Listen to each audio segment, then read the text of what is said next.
Alrighty, we are going. We are back. Ooh.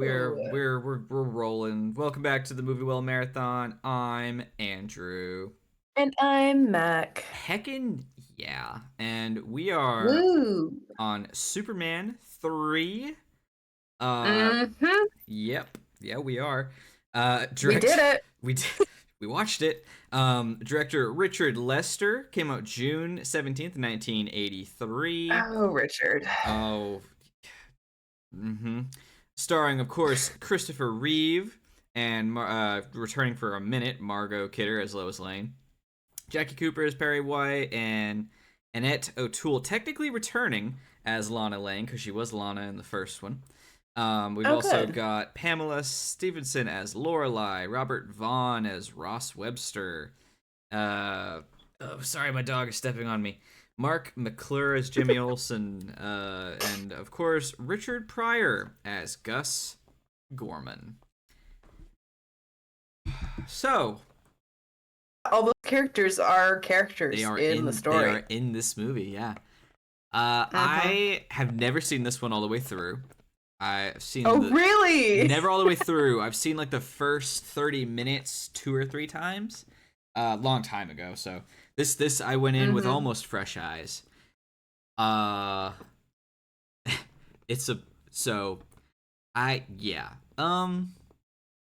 I like There's so much and to also talk so about, I little at think. the same time though cuz like Agreed. it's Agreed. the how it's split up between almost nothing happens for what feels like an hour and a half, and then in 30 minutes, four different movie worthy things happen, none of which are necessarily good altogether. So it's a Was bit kind of feeling almost an opposite vibe, where I felt like the really. beginning of the film, Oh, I felt like the okay. beginning of the film was fairly solid. I was engaged, I was interested, I was invested. I wasn't really sure where we were going, but Uh, like there were character things happening uh, that made sense to me. yeah. Clark goes to Smallville first class reunion. That's a classic storyline. We've Yeah. got meeting the, sweet girl from the hometown. Sure. And it kind of works out. I actually do kind of dig that relationship. I'm not sure how I feel about competing love interests. It kind of depends on where they go with it from here. But I actually kind of liked the two of them together. Yeah. Um, Well, I didn't mind that stuff. The issue that I ended up having primarily, even with Gus's character, because like for the most part, on paper, Gus's character is like a C character. oh It's not great, god, but it's not yeah. horrible. You've seen worse. Oh well, But sure. but but then I do think it's a really bad look that It's our only person of character is this character. It's a really bad look. only Person person of of. color, Oh, yeah. okay, okay, yeah. Well, Yeah. yeah. I mean, just it's an excellent point. Um. I mean, to me, it stood out the moment we met him in the Uh. unemployment line, and he hasn't been Oh. able to hold a job down for Ooh. 35 weeks. Yeah. And it's That's an like, excellent point. obviously, I think they're trying to go more the like maybe neurodivergent autistic savant kind of route with him, in the sense that I he cannot organize enough to hold down a regular life, but it just doesn't read well at I don't think all. they're doing that at all. I think you're giving it already way too much credit. I It's bad. it's no, it's bad. So since we're on that, we'll stay on that for a second. I read a little bit of the IMDb trivia for this just because I was curious, and I genuinely think just from that, because I've seen just a couple other of Richard Pryor's movies. I think they just wanted it to be funny, like he's the Kevin Hart of the time or something, like something maybe kind of similar, and like I mean, I it's definitely just got some sort of like comedic that's vibe, in the sense all that like he's there's. clearly supposed to be cracking jokes, but like it's Yeah, not I think good. I think at best, it's a love letter to Chaplin slapstick kind of humor. And that's what they are genuinely trying to do. Because they're not saying anything, nuanced with Gus No. at all. Like Mm-mm. there's very little nuance with any of that. But you've got the opening with just the insane what is I can never remember the name. The domino effect style Oh fun yeah, I don't know videos what to that's called watch either, where but I know like what the you're talking about. yeah, like Yeah. I hated that opening. I Oh, I hated thought it it. was funny. No, well, because it's fucking stupid. Because I thought, okay, watch this really interesting butterfly effect that's gonna create a situation in which Superman is needed, and that's not what happens. One aspect Mm, of it is, but like it's just what you're showing me is that the citizens of Metropolis are all bumbling morons because there's like three or yeah. four different situations that are not related to the very first one that gets kicked off. If it was just that one and it kept resulting in bigger and bigger situations and Soups steps out of a cab or steps out of a subway and he's like, time to start the day. It's like, my goodness, this is a busy Tuesday morning. Look at all this stuff I gotta fix already. Like, that could be fun. That could be Hmm. sweet. That could be cute. It's not that. It's just a It's mess. We not. got I the blind guy really. walks through the painting that the two guys are carrying. That's very Chaplin. That's all they're Mhm. doing. It's just slapstick, ridiculous stupidity, Well, and and I I don't thought love for a it. moment, again, me giving too much credit, I think. And I wasn't really like I wouldn't have like said this is what was happening when I was watching it, but as I was watching it, because it was such a prolonged sequence and Superman was only involved for sort of like the weird middle section, Mm. um, I was like, is this gonna be like I was expecting it to be sort of a tone setter or an opening for a theme on probability, especially Mm. since like the description of the film had mentioned like a computer whiz, right? I was like, so is this someone who's going to be like really good, like supernaturally good at probabilities and like predictions and can basically see the future sort of Interesting. situation? Interesting. It's not where they went at all. Already so It much was credit. yeah, it Yeah. was just like you were saying, a Mm-hmm. very long Yep. comedic sequence Yep. about people just making mistakes the whole Uh huh. time. Which it was if you're gonna do that, it's funny for like 5 minutes. But I feel like this series is a master of the too long opening. Every single one of these Mm. Superman films All of them. has had a very long Yeah. opening that does not need to be as long as it is, No. which is a bit of a bummer because I do like the content of a lot of these openings, but like they need an editor. We Uh need to huh. trim this up a Yep. little bit. Well, a different version of this movie was actually going to have and I know I'm going to butcher his name, Mr. Mixelpick or Mixel, Oh, the imp, yeah, the the inner, Superman imp. yeah. And if that, can you imagine if that was the opening and he was there just causing Hmm. all that? That'd be brilliant. That That would be instantly great. changes it. That's so cool. Yeah. Um, but yeah, so I don't Mix the, love the opening. I do like that at least something is happening while we get the credits, if you will. right. We are in that era though, where like the adolescence of credits at the beginning of the movie, where it's happening on top of footage at the very least. So we're Hmm. growing. I think the Spider-Man movies are kind of where it finally really Yeah. stopped being obnoxiously long and kind of boring. But anyway, I don't. Okay, I gotta stop over. I'm very conflicted in several aspects of this movie.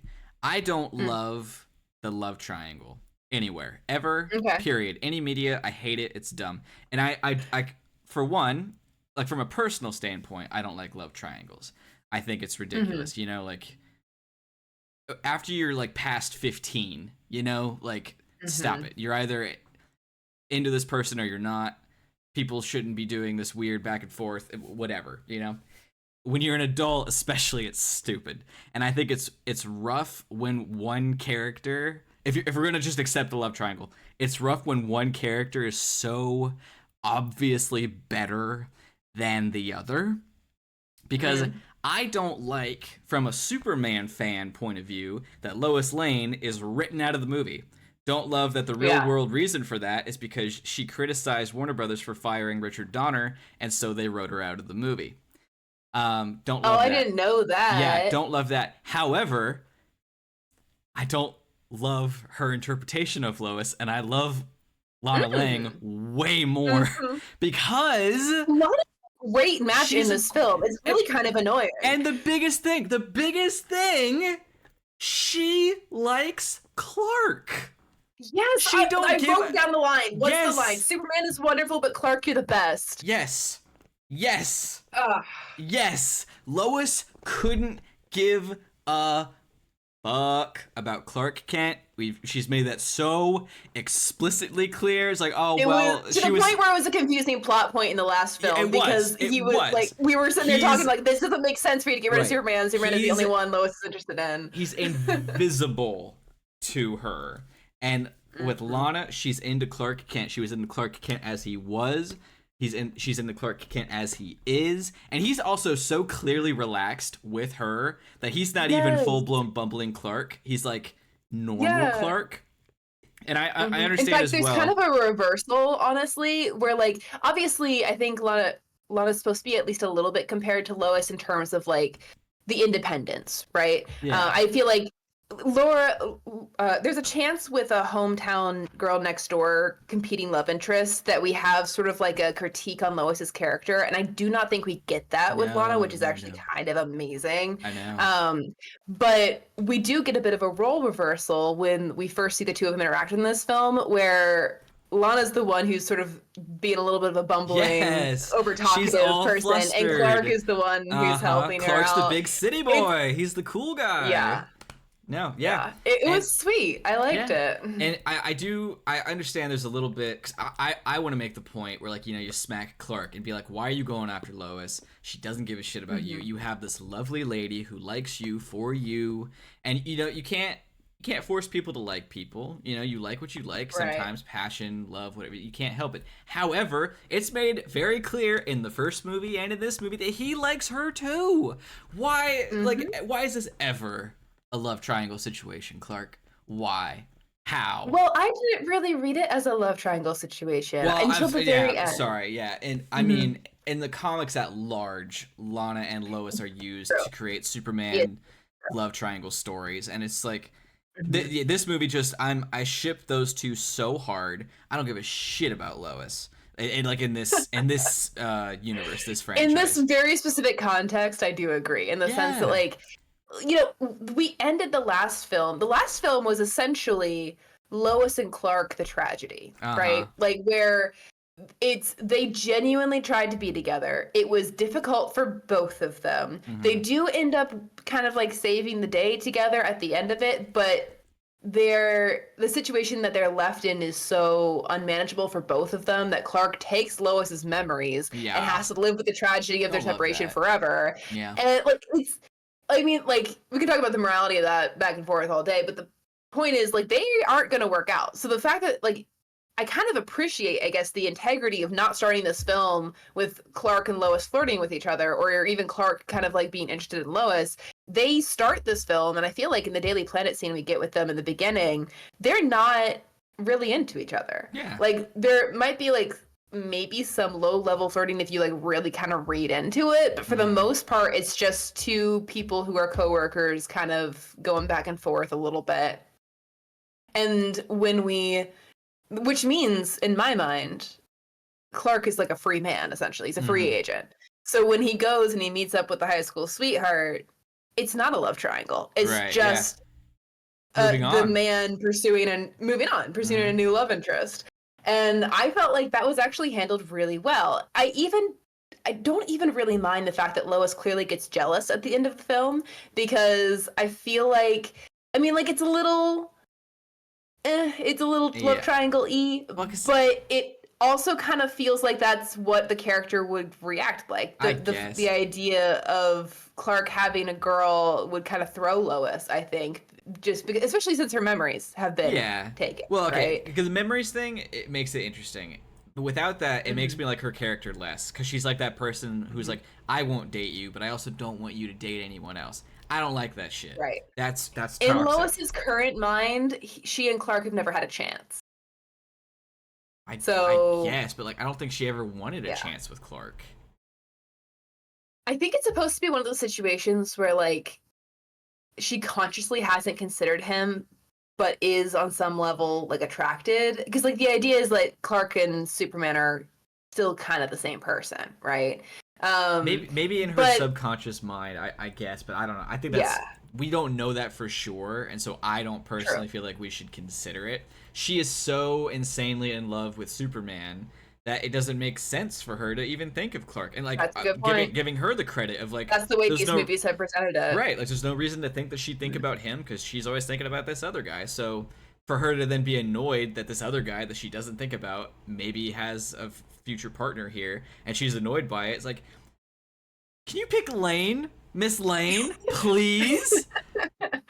Miss Lane takes all the lanes. Yeah, but Uh, anyway, yeah. all this to say, minus the Richard Pryor stuff, which we'll talk about, I think, in a separate rant. At first, Mm. I'm bored as hell with this idea of Clark Kent going to his hometown for his school reunion. But then it kind of turns into Superman the Hallmark movie. And I'm weirdly Mm-hmm. captivated because they like Mm-hmm. the chemistry between the actors is really good. This idea Mm-hmm. of, some small town Superman stuff is kind of fun. Um Mm-hmm. and the action sequence, honestly, saving the chemical plant wasn't half bad. I mean, It yeah, very classic and Soups. honestly, put a I love pin. Jimmy's bit in that. Yes, yes, and put a pin in that actually as a whole, because I would love to come back to that, because there are a couple of things that I think definitely need changed about this movie. Mm. But as is, Hallmark Superman, I'm kind of vibing with, and I think there's a lot of potential there. However, Mm. there's two different stories going on for like the first Yeah. 45 minutes to an hour of this movie. And that's Richard Pryor and Gus, I'm sorry, and how he's just a computer genius. Mm-hmm. I don't really know what we're doing here because I feel like this is the weakest part of. Well, I take that back. I think kind of like the third act. I'm gonna question mark call it the third act because I'm not really sure sure, how many acts we have here. But the third act yeah, drags painfully. yeah, But the second worst thing is the Gus character because I don't understand what they're trying to do, or yeah, maybe I do understand and it's just a terrible idea where they're like, let's just have this comedic clown present and also give him like superhuman computer powers. yeah. Like Which is there also is something there's sort of like there is a character in here that we could kind of uncover and really use, like sort of this quirky, odd computer genius guy who's like never really he's just discovering his ability with computers and he's never really like been able to break into anything before. There I can see something in that, but then to let it fall as flat and as terrible as it does, and then to sort of like shoehorn in a redemption arc for absolutely no reason at the end where he has not yeah, been shown to be a moral person no, throughout any point of the film. It's actually terrible, like yeah, genuinely it's so really bad. bad. It's so insanely bad, and like the way that he hacks computers, like the first time he does it, he just types override security, and that works. It's like the computer's like, oh, okay, that's all you needed to do. Ain't no thing. Go ahead, It used to be do way more whatever. simple. I'll give you that, but not that It's simple. just All right, it's not so that. it it it's like it doesn't do it justice to just to say it's so dumb, but honestly, to Mhm. describe it with any larger syllable words would be giving it too much credit because it's just so dumb. This business owner guy he's loosely based on Max Lord. Um, Mm, mhm. computers in the fucking 80s are just a mystery to all men except for this Except for guy this random guy. who and they cannot decide if he's going to be a genius or an idiot or both, and it's just that's Well, so annoying. and I think what annoys me the most about it is the fact that they're kind of right on something that could work in the sense that like there are plenty of people out there who are geniuses but can't function well in a day-to-day life, or are they really book smart and not very street smart. Like the idea that someone would be smart enough to figure out a computer hack to give themselves thousands of dollars of money and essentially embezzling, but not be smart enough to like keep that a secret, those people exist.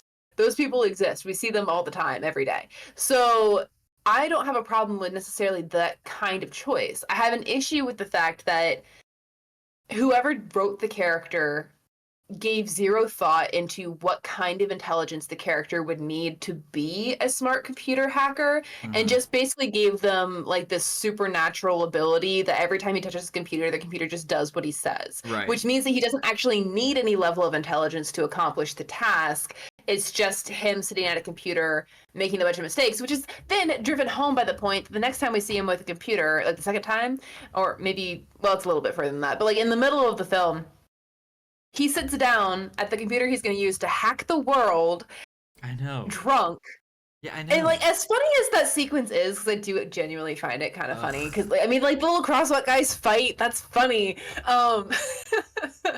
But the like character moment makes no sense. Also, in world, it makes no sense. Computers don't work that way. No. A satellite that observes weather in space has the ability to also control the weather. What? If you hack it. When? Also, it can scan. That's not the same thing at all. Right. Also, it can scan where, planets were previously, because why not? It's just. I honestly, I don't think. I think every weakest point of this movie is just Gus, all of it, because what's his name, Ross or Webster, that guy? He's just knockoff Lex Luthor with the same basic, bumbling. We got closer to Lex this time than we have before. Somehow, so there's that. But it's just everything. Because I was thinking. It would be interesting. It'd be one thing. It'd be kind of cool if Gus really was a bumbling idiot and he was so bad at his job that he gets to the computer job and he's sent on an errand, and basically one stupid thing leads to another. He spills his Dr. Pepper, he gets electrocuted or whatever, and he becomes one with the computer. Full Amazing Spider-Man 2 Electro. Basically that. Sure. And then he has a way to communicate and connect with computers that is not due to some untapped genius that he never came across until he was in his 30s or 40s.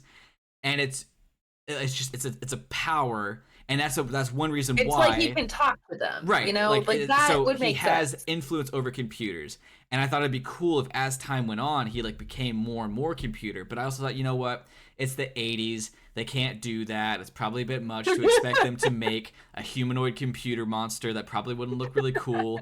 And then at the very end, they do it for a second, and I was like, that's better than I thought it would look. That's kind of cool. Why the hell didn't they just do that for the entire movie? Because when she does transform, the way they do it, with her eyes and all, I was like, that actually is kind of hardcore. They could have done Metallo this whole time. They could have done Brainiac this whole time. They could have done him as a slowly transforming cybernetic man this whole time, and they chose not to. Don't love that. No, I don't have a ton of thoughts on whether or not he should have become a cyborg. It does sound like a better idea, but my thought when seeing them turn into things, it actually follows on the heel of a first thought. My first thought was when they sat down at that computer with all the dials and the buttons and stuff. Obviously, I think it's meant to model after a space shuttle sort of situation. But I looked at it and I went, okay, that's Star Wars. Interesting. And then later we got the Borg. So they got both Star Wars and Star Trek in this film. I don't know. The whole sequence with the computer, I think building a giant supercomputer that can genuinely do whatever you want it to do makes sense in the story they've set up with the computer genius, right? If you excuse all the other issues that we have with it, that's a logical conclusion. And that's where the story could or definitely should go. Everything that happens in that scene is so dumb. So dumb. It's really bad. Superman video none of the character choices make any sense. Why do we continually hint that Lorelai is actually a genius if I it know. never pays off. I kept thinking she was like a CIA, FBI agent undercover, like ready to like. What are you doing? Why?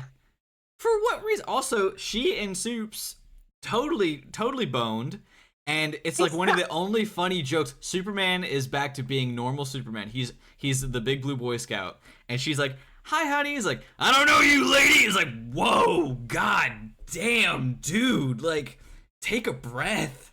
He's so, and I don't blame him, but it's just so funny. He's like, "I don't know you. Leave me alone." Yeah, Yeah. no. Well, we should probably talk about the ripoff Kryptonite because that didn't make any sense Well, see, either. I wanted to talk about that. I do want to talk Mhm. about that because I think there's potential there for something really interesting. I don't Sure. know how I feel about how they're able to synthesize kryptonite. At first, I'm like, ooh, and then I'm like, huh, and then I'm Then like, everybody has it. Like right, like in I the don't. comic book world, that's how Right, that like I works. don't know how. I don't like how that feels on in my belly. But this idea of them either synthesizing it or trying to if it was like a harder process, not something easy to come by, that could be interesting. I do think, and I'm pretty sure this existed in the comics by then. It shouldn't have been green. It should have been red. Because what happens is exactly what red kryptonite does: random ridiculousness with untold reactions. And like you could have put in all the elements. Also, it was like what 15-20% plutonium, and he's just holding it, and he's like, "What do I have to be scared of? I'm from Earth." Like, dude, it's still radioactive. You know, that's not space element anyway. Um, I I totally lost my train of thought, but anyway, to synthesize it in that way is one thing, and for them to like get it and it be red, and they're like, "Oh, do you think this will work? I don't know. Let's try it anyway." That could have been something. The military speech on the stage, I think, is probably the worst part of the whole movie. It is it is so dumb in so many ways and so That's what we should have profoundly. done for this film. We should have done like we should have like picked scenes that were our least favorite and had like a tournament style Uh, competition to see yeah, which is the worst scene in the film. yeah. I This think is a I good I contender. think this is the worst This one is terrible. because if it doesn't make sense in any way. The Smallville party for Superman was put together in like a handful of days. And, okay, so maybe they heard about it. Okay, now they're ready. So they're and then the way he talks on the phone to Ross or Webster, he's like, "You gave him the kryptonite and he didn't die. You planned to go on stage in front of And kill people Superman? and give him the thing that was supposed to kill him and just walk away." Like you just thought that was gonna be fine. Like it's so easy to be like, Superman. There's someone's trapped in a cave or someone is sinking in a submarine and go down there and then you open the thing and there it is. You trick them. You trick them into touching it. And then Superman, who has dealt with kryptonite before, is handed a green crystal and doesn't think twice about it. I know he doesn't feel anything right away, but he doesn't think twice about like, hey, these motherfuckers are trying to kill me. They failed, but they're trying. Like, what? What are you doing? But and I will come back to it because I want your thoughts on it more. But I think the results again are a very interesting concept that maybe should have been the whole movie because Superman's personality eventually splitting is a really fun idea and like a classic superhero thing and a classic Superman thing. That should have been the whole movie. Either Cyborg Gus without the businessman, eventually becoming like a computer guy, whether it be Brainiac or Metallo. That should have been the whole movie, or Superman being the villain on and off, and Superman having to deal with it. That should have been the whole movie. But instead of the bad guys synthesizing kryptonite, the chemical plant should have either mixed the chemicals just perfect enough to create kryptonite, red kryptonite, or they didn't know it, but they had kryptonite. They were doing experiments on kryptonite, and then during an explosion, it mixed with the chemicals, it created red kryptonite. Superman got blasted in the face, and he's out doing simple Clark Kent shit in Smallville, but he's also going through a crazy split personality thing where half the time he's the bad guy, half the time he's the good guy, and he's got to come together, and family helps him, whatever. I don't know, someone else write the story. But, like, there's two really cool options here. It would be really cool to do like a Jekyll and Hyde style story where he doesn't know what's happening yet. You know? Yes. I do use Jekyll and Hyde loosely there because Jekyll always knows what's happening in the original. But like the idea here would be like he gets exposed to whatever version of red kryptonite we want to use, and it creates a bit of like a split in his consciousness, let's say. So like most of the time he thinks he's doing fine. He's just like a little more tired than usual. And then there's like reports of Superman, probably dressed as Superman, doing absolutely ridiculous things. And he's like, who stole my identity? I gotta find this guy. Like for the first time every time ever. he goes to like check it out, he can't find anything, right? In fact, it just kind of looks like maybe he comes to the conclusion that there's like another Kryptonian running around on Earth and he can't figure out where he's hiding. We haven't used the Fortress of Solitude at all in this film. It'd be good to loop that in at some point. Maybe. But like, I think this idea with the red kryptonite or the knockoff kryptonite is pretty interesting. The sort of like split personality we get out of it is interesting. I'm very torn on the scene where they actually do split and they have this fight between like Clark and corrupted Superman because I do like the concept. I think acting wise, like first off, Christopher Reeve is an actor. Always. Guys. Master. He's so good. This is a third person that he is playing in this film. Like there's so much acting going into this. I mean, there's also some makeup and stuff, but like it's very convincing that it's a new person. It's a new personality. And so watching him, even with the early special effects, fight himself and like the different versions of the characters, it does read very well as the metaphor of the situation. It honestly doesn't feel too cheesy, at least not too, most of it doesn't. I do feel like the fact that they kind of blended sort of a mental spiritual thing into reality maybe does weaken it a little bit. I think this would be better if it was more of like a mindscape thing. Well, I was going to ask you, which one do you think actually happened? Because there's no one else around when that happens. Right. And I think there's supposed to be kind of an implication that it was a mental fight and not a physical fight. But there's, especially with the sort of cartoonish things that happen, like Clark gets squished by a thing, and Clark is not shown to have any Superman's powers. So like he shouldn't be able to survive that situation.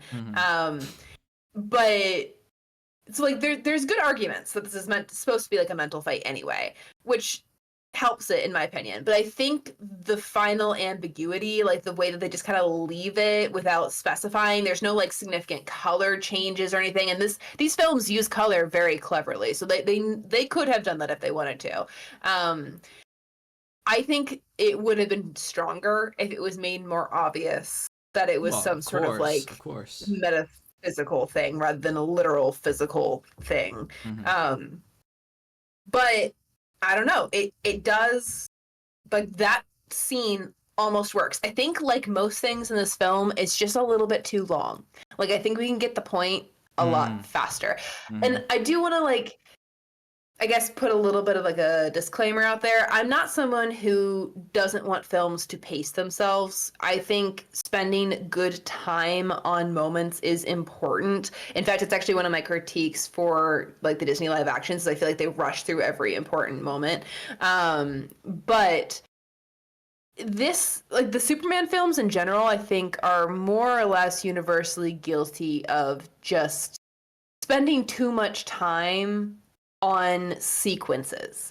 They spend enough time on conversation and acting and dialogue. When it's a character to character moment, they do a really good job of keeping it like moving and important, and you still get enough time to really appreciate all the different expressions the actors are making. The tension lasts long enough for you to move through multiple different like emotions while you're listening to the conversation. Like very good on that. But when it comes to like Superman flying or Superman fighting or comedic bits.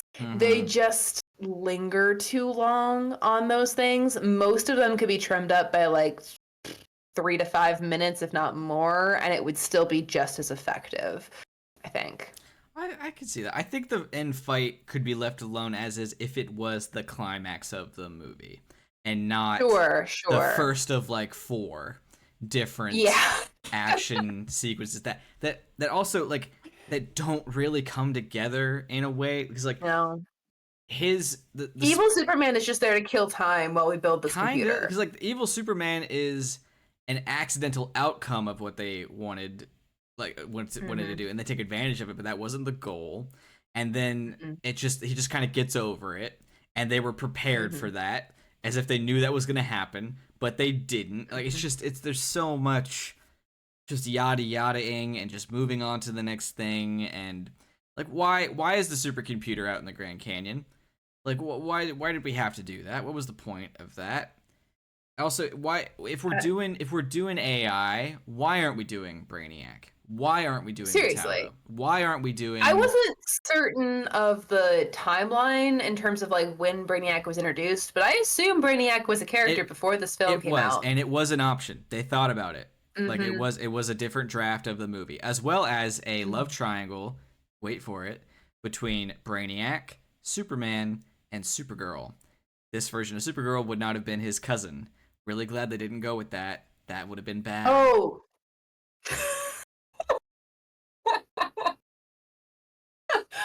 Superman in the middle of that love triangle. Yeah. No, it was. They were gonna do that. No, Superman, Brainiac and Superman. Yeah. Wait, no, what? Superman and Supergirl were gonna be a couple. That Brainiac was gonna be the third in, and that Supergirl was also maybe attracted to him. This version of Supergirl. See, I thought you were suggesting that Brainiac and Superman were going to be a couple. Oh, no. I'm sorry. I misunderstood. No. No. Supergirl and Superman. I don't understand how that could happen. See, I genuinely not don't. in the 80s, but honestly, I'd rather that than Superman and Supergirl be rewritten to be a couple instead, like. Yeah. No, because the fun thing with Supergirl is that she was kind of meant to be his mentor, but by the time she shows up, he's already like got it figured out, and so Supergirl's whole thing is fine as is. It does not need to be affected like that. It does not need to be. Yeah, I'm glad they didn't do that. However, when I will never understand on the grander scale when it comes to movies and executive interference when someone's like, hey, especially for sci-fi and comic books. Hey, let's do this movie, this classic hero versus this awesome villain, which we haven't done before yet, and we could do something really cool with it. And they're like, you know what? No, do Richard Pryor instead. What the hell are you talking about? How could you possibly think that that's better? Because they pitched it, like the movie guys, and they said like Brainiac and other stuff that they were going to do involving spacey stuff, and they're like, no, that's too sci-fi. It's like, are you fucking kidding me? He's an alien. He's sci-fi. He has an alien zoo in his house. Half of his villains are aliens. He is sci-fi. He is the sci-fi. He's one of the OG American sci-fis. What are you talking about? So yeah, he arguably started a genre. Like, let's lean into the genre. Seriously. So yeah, but like also I think this is before Bizarro. Technically, I could be wrong. Don't quote me. This is the 80s. However, let's say it's not. So many good options here. We could do Metallo. I keep saying Brainiac was suggested. You could do Bizarro. You could do, even if Bizarro didn't exist, do the Dr. Jekyll, Mr. Hyde, and eventually inspire Bizarro. Mr. Mixel Click. That would have been amazing. If you didn't want to do sci-fi, that would have been so cool. Do Parasite. Do Toyman. Something. Parasite would have been awesome. Right? But no, you did. Like, imagine you're Parasite, right?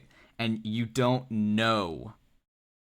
Like, you're just absorbing people's energy to be stronger for a heist later. And you brush up against Clark Kent, and you get his powers. And it's so much power that you become evil Superman.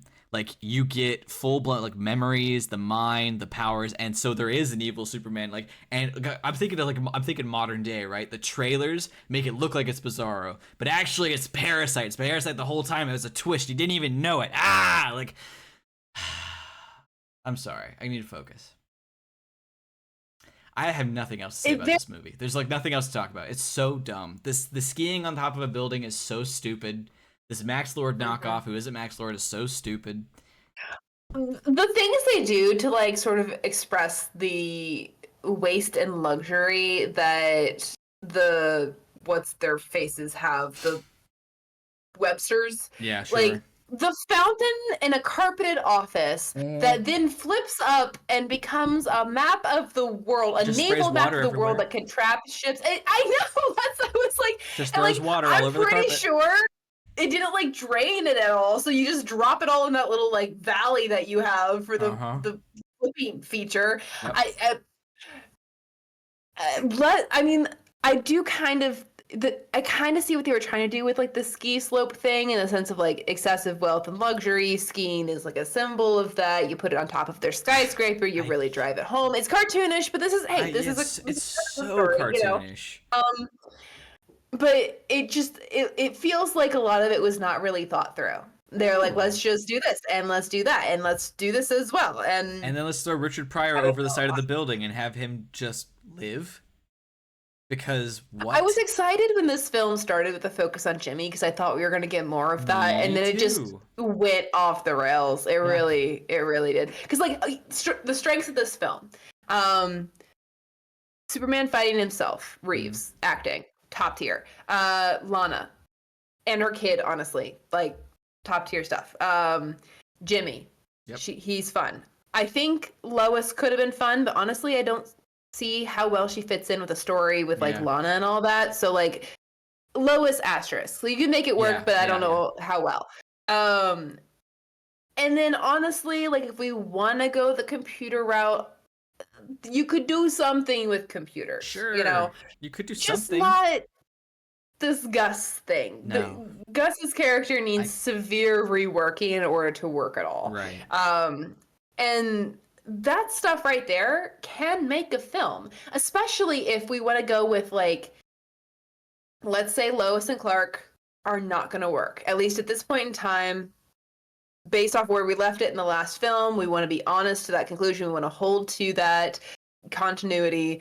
Let's not put them in as a romantic partner in this film. Okay. Lana as the love interest then helps Clark bring himself home in the sense that she's hometown. She's sort of a part of his origin, which means when he's fighting Superman, she could be a part of like grounding him, right? Which is kind of what the character does anyway. She's very, I guess, nurturing, for lack of a better word. She's sweet, she's thoughtful, she provides meals, like she takes care of the human side, right?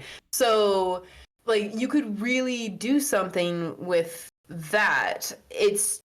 There's a film in this film that you could carve out and shape to be something good. But to just throw all your ideas at the movie and say, it'll come together when we edit it. No, it won't. I'm sorry. It won't. No. It looks confused and poorly written. Yep. It does. It really does. Yeah. If I try really hard to think of some positives, I think Superman is aging beautifully. There's something about this like slightly older Mr. Reeves where I think for the first time, truly though, Superman and Clark look different. Like the way they do makeup and all that, like especially with them side by side, like dark Superman and Clark. If I saw them on the street, I would think they were two completely different people, even though they're standing next to each other. I don't know why, but the dark suit actually looks kind of cool. It's weirdly believable. It's despite them wanting this movie to be funnier, so they cast a physical comedy actor. I think the funniest bits all come from Clark, which they always do. I love how when Lana says, I don't know the exact verbiage she uses, but she's basically like, He's drunk already at like noon, talking about this. What's his name? Is it Brad? Yes. But Clark is like, Yeah. I mean, he only had one chocolate milk. That is so. That is so fucking funny. I love it. He has a couple other zingers like that throughout the movie. Hmm. It's just Hmm. fantastic. It's so funny. Yeah. I love, really what these films need to do is realize that Christopher Reeves is a gift from God, and Yes. they should capitalize on that way more than they do. Which is, I think, why I liked the second one as much as I did, because it does kind of prioritize his performance. Yeah. And I liked that quite a bit. Not saying it's a great film, just Yeah. saying I know. I was invested because of that performance. In this film, he's really got a handle on the role. I mean, Mm-hmm. it just keeps getting better. Mm-hmm. And he gets sidelined so Yeah. much for this Gus storyline And where none of the actors know what they're supposed to be doing. I mean, arguably, Lorelai's actor seems like she's kind of got a handle on her character, but then her character doesn't really pay right, off. the So it movie doesn't doesn't have a really handle on matter her anyway. character, so yeah, it doesn't matter in Yeah. the slightest. Ugh. I'm in a It, weird spot here because, as discussed, I took a lot of issue with the last one, whereas I know a lot of people love Superman 2. And this time around, it's like similar but reversed. Where like in the last movie, most of the Superman stuff sucks because it's just this stupid bumbling idiot who's in love with Lois Lane, and then he gives up his powers and immediately goes and gets them again. Like it's just dumb. But the villain Mhm. shit is really good stuff. You know, it's Zod and Ursa, and they're Mhm. taking Mhm. over the country slowly with their cool dramatic powers. Awesome. Now, we got this kind of heartfelt, low to the ground, sweet, well acted, well written Superman Hallmark story for a good bit. And the villain shit is just the dumbest, bumbling, slapstick, moronic bullshit that I've of any of the movies so far. And so I'm conflicted because the Superman stuff in this one I love way more than the last one. Mhm. But I know this movie's worse. But Mhm. there's aspects of it I enjoy more than the last one. So I don't. Ugh, God. Yeah. I don't think I can say I like this one. There are parts of this that I like. Like if Yeah. you were to cut out the bits with Lana and make that its own Mm-hmm. film, maybe even include the Dark Superman stuff, because you could kind of make that work. Yeah. You had like a good, 30, 40 minutes of story there Mm-hmm. that would be quite enjoyable. But they don't really do anything with her when it comes to the actual like climax of the film. She's not really involved at all. She just kind of like shows up in Metropolis and is suddenly present for a couple of scenes, and that's all they really do in terms of like her at the end of the film. But that's kind of it. Yeah. Um, and it I don't know. I've been bashing this film up and down this whole time. So It's like very fair. at this point, anyone who's listening knows how I feel. Um, but I don't know. I think I could watch the second one again Oh, for sure. even with all of its faults, and still enjoy it because of the performances from all sides. I can watch the first half of this film again and enjoy it, but I will turn it off or fall asleep by the time we get to the end, which is a bit of a shame because I think that does mean I'd end up, just based off where it's placed, I think I would lose that scene where Reeves fights himself because, like, Mm-hmm. honestly, that's great scene. I'd love to include it in the part of, like, my cut of the film, Mm-hmm. but it takes so long to get there. Yeah. Anytime I'm watching a Superman film and I'm sitting there and I'm just like waiting for it to get somewhere and I feel the need to like get on my phone, Yeah. Oh, I had you've that. lost me. I had that throughout Yeah. this movie. I did. Yeah. I agree. On all counts, really. I honestly feel like these guys have been like these writers, assuming it's the same room of writers for the films, they every single one of these films has had a weakness in the third act and in making sure that all their stories line up and kind of work well together. If these guys were writing a Superman TV show, they might have actually done way better Yeah, because I they think could so. concentrate their stories a lot more. You don't have to put everything in at the same time. I also, yeah, Hmm. I don't know. This film represents a lot of things that I hate about movies in some Mm. ways.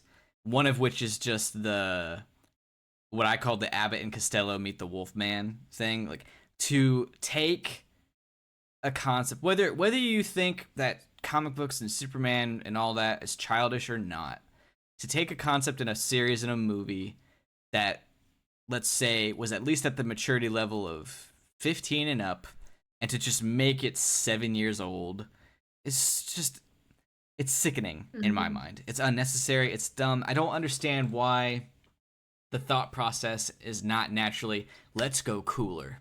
Why is it always let's go sillier? Yeah. Yeah. Especially these days. Like there's so much evidence to support that going Yeah. cooler helps. But like, It's okay. This is a part of a larger soapbox thing that I have, but it's because of the fear of cringe, essentially. This idea, people have this idea that we have to be cool. You have to be sort of distant and above it all. And that's what makes you superior or even just makes it look like you have your life together. There is no reward culturally right now for earnesty and honesty and like mm, genuine attempts at expressing feelings and emotion. Now, I think we're getting back to it. I think James Gunn's Superman is going to be a return to form in terms of like earnesty and I think all that stuff. But like, if it's yeah. not, it's really gonna suck because this episode will come out 3 weeks after the movie premieres. Oh. So if it's bad, better be careful. Be careful what you say. I'm putting money on it now. Saying No, it's I'm gonna just be kidding. earnest. It's gonna be earnest. You heard it here first. It better. The interview is a good sign of it. Like, just genuine, heartfelt. Like, let's be invested in things again. I know that means that we lose, right?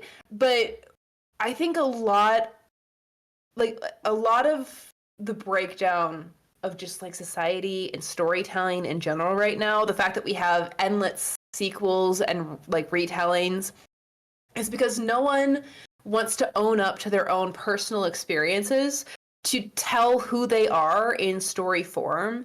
I mean, that's what a story is. That's what a good story is. It's you taking what is personally and intimately known to you and putting it into a situation where other people can understand that as well.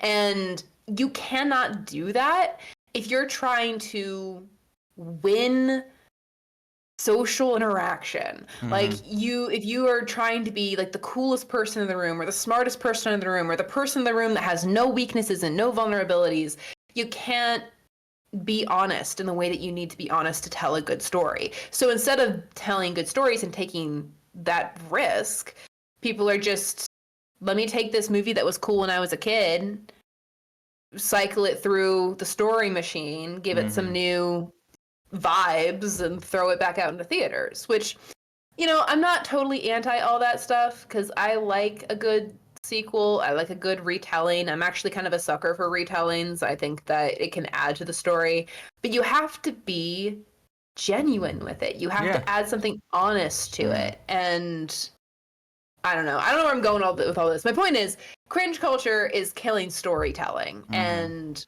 we need to get back to taking the emotional risk, the emotional vulnerability, and being like, this is how I feel in story form.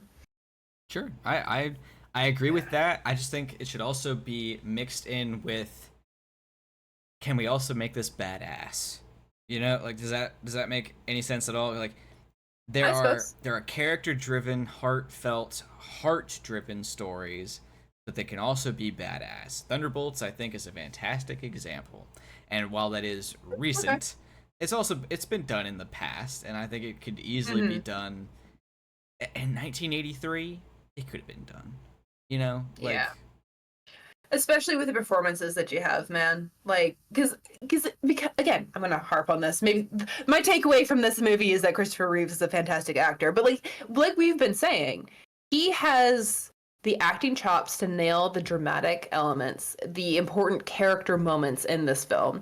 And he's also the funniest part of the film. He's great. He's just great. Yeah. Yeah.